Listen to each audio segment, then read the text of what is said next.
Hello students, once again welcome to English Literature Classroom. Today my topic is Television by Roald Dahl. Let me once again remind you the name of the book. It's ICSE Treasure Trove. Clear? Before starting the poem, let me tell you something about the poet Roald Dahl. Roald Dahl is a children's author. It has been said about him that he was one of the greatest storytellers for children of the 20th century. He received the World Fantasy Award Life Achievement in 1983. Roald Dahl's Television is a poem that represent television as an idiot box, okay, and makes people aware of the ill effects of television on children's mental growth and imagination. Now let's start the poem. The most important thing we have learned so far as children are concerned is never let them near your television set, or better still, just don't install the idiotic thing at all. Now the idiotic thing is referred to as the television.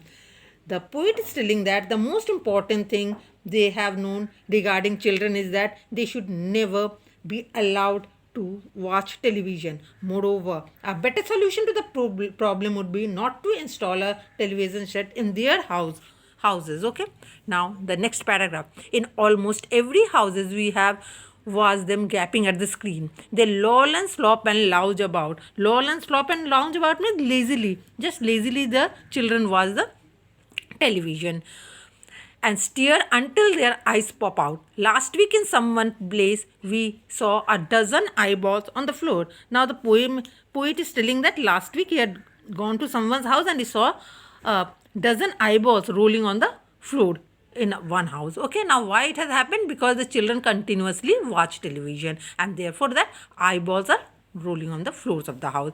They sit and stare and sit until they are hypnotized by it. Okay, children continuously sit and stare at the television set. Okay, until they are hypnotized by it. With all the shocking, ghastly junk, oh yes, we know it keeps them still. One important thing the television does is that it keeps the children still. They don't climb out windowsill. Okay, the children don't climb out the windowsill.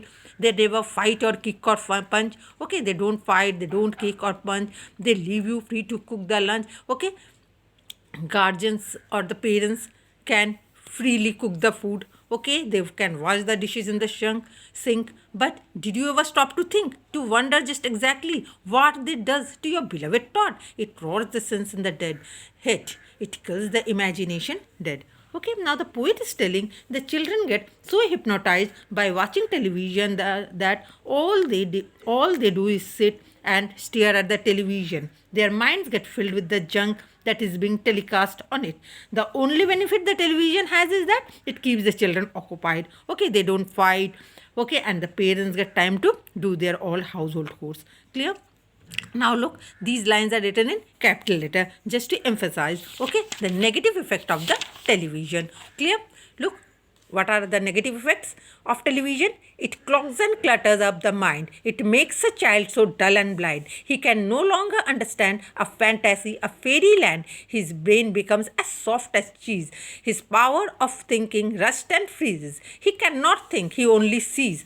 All right, you will cry. All right, you will say. But if you take the set away, what shall we do to entertain our darling children? Now the parents are asking question that if you take the television set away, then how will our children entertain?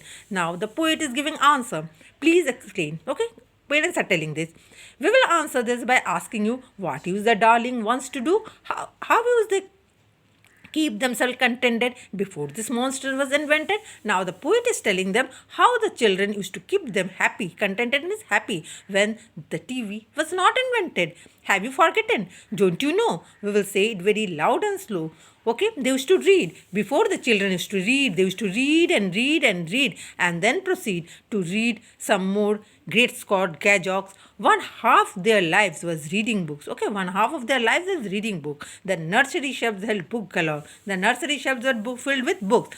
Books clutter up the nursery floor and in the bedroom by the bed. Many books were waiting to be read. They used to read many books. Such wondrous, fine, fantastic tales of dragons, gypsies, queens, and whales. They used to read books about dragons, gypsies, queens, and whales. Okay, and treasure islands and distant shores. where smugglers roared with muffled words, and pirates wearing purple pants and sailing ships and elephant, and cannibals crouching round the pot, staring away at someone's hot. It smells so good.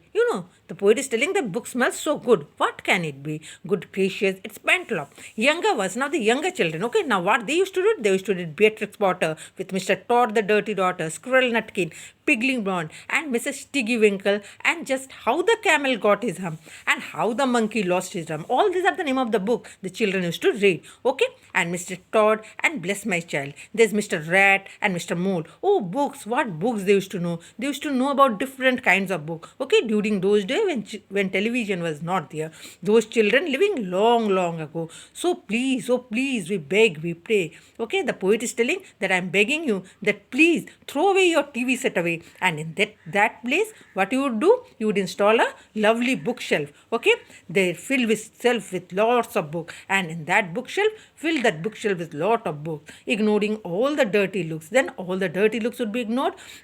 Then what the children would do? Okay, look, the children would scream and yell, they bite and kick.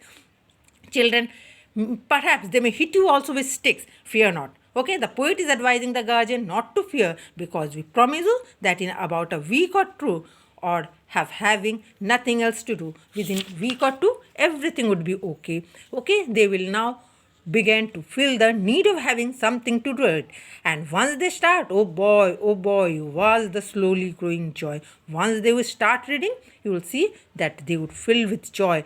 That fills their heart. They will grow so keen. They will wonder what they had ever seen in that ridiculous machine, that nauseating. Then they would regard the TV as ridiculous machine, nauseating, foul, unclean, repulsive TV screen. And later, each and every kid will love you more for what you did. And then every kid would adjust with books, and they would love you very much. Okay, up to this much. In my next video, I'll bring something new. Until then, goodbye.